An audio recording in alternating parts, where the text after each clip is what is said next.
Live from Charlotte, this is WBTV News on your side. Breaking news, the White House is addressing the mysterious death of Charlotte woman Shanquella Robinson for the first time. It is devastating what occurred. Plus, will Michael Jordan sell the Hornets? We are breaking a new report tonight. And a special March Madness story. And new tonight at 11, a group of friends celebrate the first day of March Madness with a unique stylistic flair. Their story coming up in just a few minutes. Plus a henna tattoo you really don't want to miss. A story you'll only see on WBTV. Thanks for staying up late with us. It's about midnight. I'm Molly Grantham. We begin, though, with a whole new newscast for you and a first alert weather day for St. Patrick's Day. There are changes in the weather you need to know about. We have a live look from Charlotte all the way to Boone. A nice dry night, but look at the bottom of your screen. Rain will be moving in the next 24 hours, and meteorologist Rachel Coulter is timing it out for us. She is live. Rachel, what do you have? That's right. It's all associated with this cold front that's still out to our west at this point, producing not only lots of rainfall, you got some heavy rainfall at times, but even that threat for severe weather that continues out towards eastern Texas and into Louisiana. Fortunately, we're not going to have to worry about that, but this will be a rainmaker for us. Looking at your rain chances, few spotty showers possible as you head out the door tomorrow morning, mainly for our westernmost counties. But watch what happens over time as we get towards the afternoon and evening. So if you have some plans on your Friday night for your St. Patrick's Day, that's when you're going to need the rain gear. And I'll show you what radar could look like here in a few minutes. If you do have those plans, temperature-wise, though, we're going to be far better off than how we have been so far this week. Temperatures still starting off in the 30s in the mountains, but above freezing. And we're going to be waking up to the 40s across the rest of the area with a forecast low temperature in Charlotte of 47 degrees. High temperatures tomorrow afternoon back into the 60s, mid-60s for the Charlotte area, upper 60s in advance of that cold front. It'll take a little bit longer to get to our southeastern counties. Low 60s in the foothills, highs in the 50s for some of our mountain communities. Right now, still in the 50s in multiple spots, 57 right now in Charlotte, 55 in Statesville, 59 out towards Concord, and 48 degrees in Boone. Once that cold front moves through, we will see some colder conditions once again. What that means for your weekend forecast coming up, Molly. We've got breaking news right now. The death of Shanquella Robinson has caught the attention of the White House. Now, you have heard about this case for nearly 5 months here on WBTV. The young woman from Charlotte went on a trip to Cabo, Mexico in October and did not return home alive. Mexican authorities have ruled her death femicide, they say, in Mexico, or murder. The FBI is also investigating her death, but 4 months later, there are still no arrests in this case. Well, 2 days ago, we told you Robinson's family and their attorneys wrote a letter to President Joe Biden and Secretary of State Antony Blinken. Basically, they were asking them to help speed up this investigation and help cooperate with the Mexican government. For the first time Thursday, the White House addressed the investigation in a press briefing. Take a listen. Our hearts go out to Miss Robinson's family and friends. It is devastating what occurred. We've been following the news here, but because there's an FBI investigation underway, there's very little that we can say.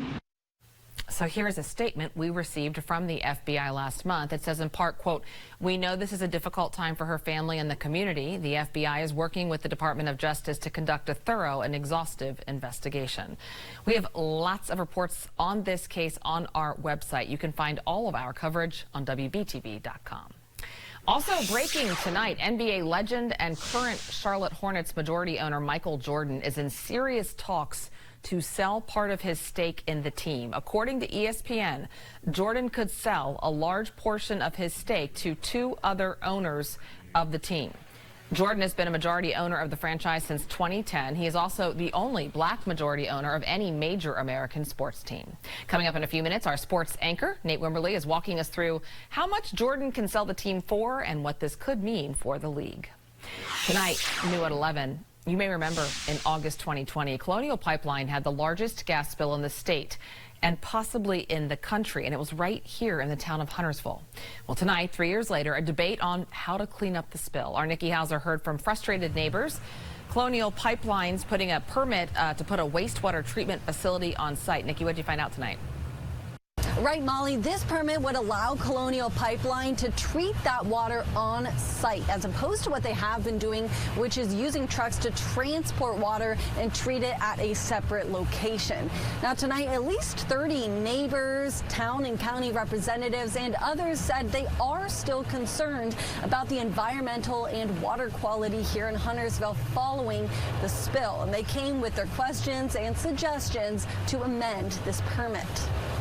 The 2020 Colonial Pipeline spill left a big stain in Huntersville. It's a sad sight to see. 2 million gallons of gasoline, and 2.5 years later, still a major cleanup effort. It's impacting the residents. Toxic chemicals from the gasoline are still in the soil and in the water. This concerns me the most. Thursday night, neighbors weighed in on a requested permit from Colonial Pipeline to have an on-site water treatment plant. Colonial says this would speed up the recovery process and cut out the need for trucks to transport the water to treat at a different location.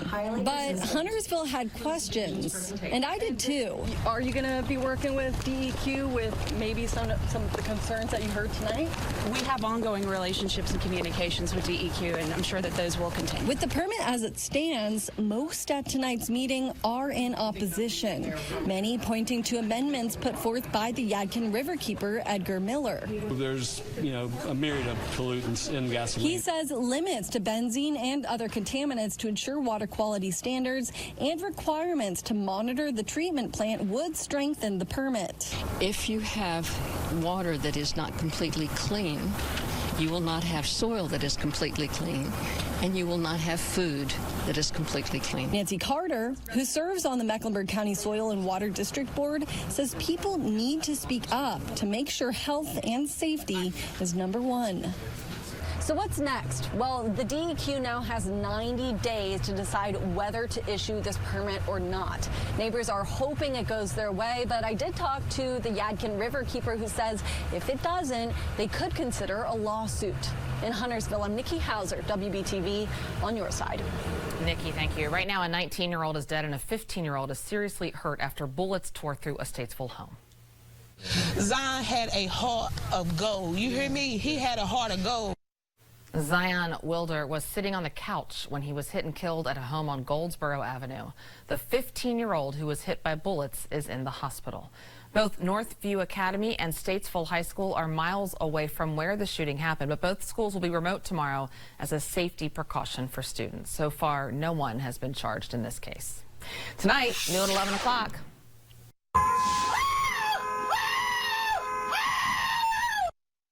Every time you see that video, it gets you. A close call means a day in court for the man accused of whipping his car around a stopped school bus in Iredell County. This happened earlier this month. We've showed you that video before. Well, since then, 35-year-old Joseph Paget Jr. has been charged.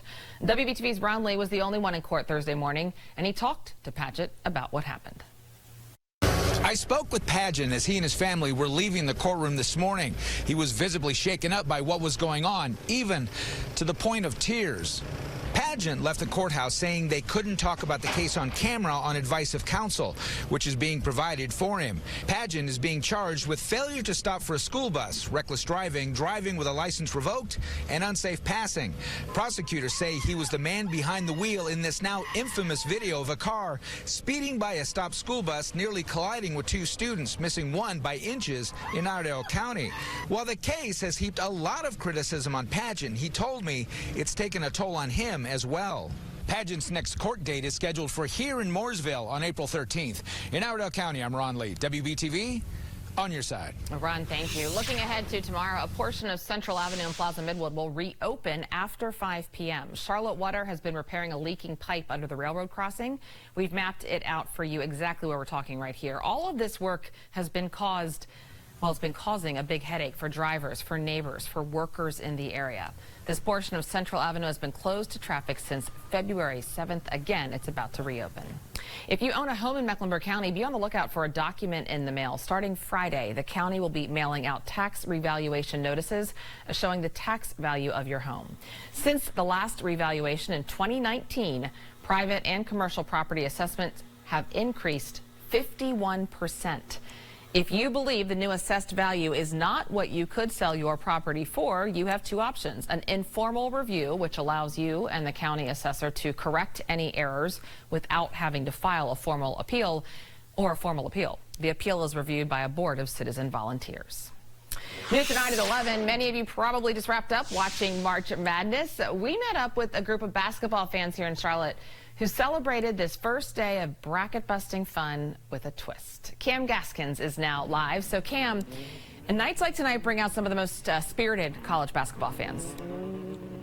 Yeah, Molly, that's exactly right. It's no secret that March Madness holds a very near and dear place in the hearts of college basketball fans all across the Queen City. But tonight, I met one special fan who wears that love on his sleeve in the most literal way possible. He woke up like a kid on Christmas morning. Thursday night, dozens of fans gathered at Freemore Tavern just outside of Uptown off Moorhead Street to celebrate the first day of March Madness. And for this group of friends, it means more than just a couple games. All right, so in my mind, March Madness should be a national holiday. Brian Farrell and crew gathered together every March for the first day of the tournament. A few years ago, he decided something was missing from the festivities. And I decided, why not dress it up a little bit? And he took the dress it up part very literally. You take your bracket and you put it on a jacket, and you have, what do you have? You have the bracket jacket, and yes, it is exactly what it sounds like. So we'll tell you who it's not a prize for, my wife. Every year, Farrell heads to a local thrift store to find the new canvas for the year's tournament. COVID. Had to make my own a home. So when you go to the thrift store, they don't, it's off the rack, right? Yeah. So, might be a little short in the arms. But listen, I can still move. We got it. We're good. A tradition a decade in the making, filling up the closet one bracket jacket at a time. I've kept every single one, and this is 10 or 11, and every year they're in the closet. So it doesn't bother you that you have 10 of those hanging up in your closet right now. That's just part of the deal.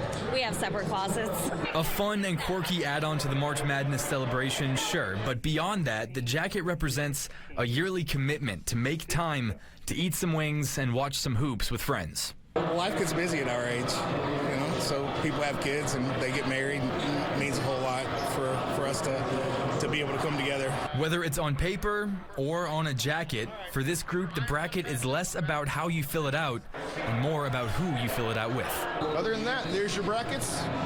That's it, my friends. May the odds be ever in your favor,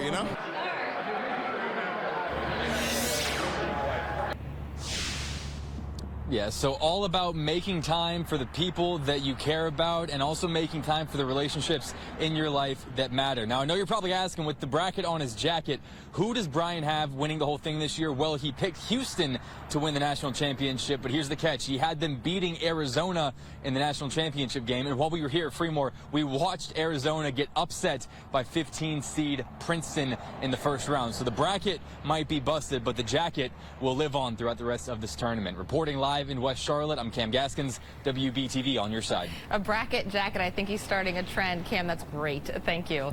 Next at 11 o'clock, a crown of courage. And I did not want to be known as, oh, there's the lady that's sick. A local artist using henna tattoos to help encourage her friend battling cancer. It's a story you'll only see on WBTV, so stick around. Rachel? And Friday is a first alert weather day as we're tracking the likelihood of rain on our St. Patrick's Day. Your hour-by-hour forecast next. You're watching Charlotte's best and most trusted news at 11 o'clock. We'll be right back.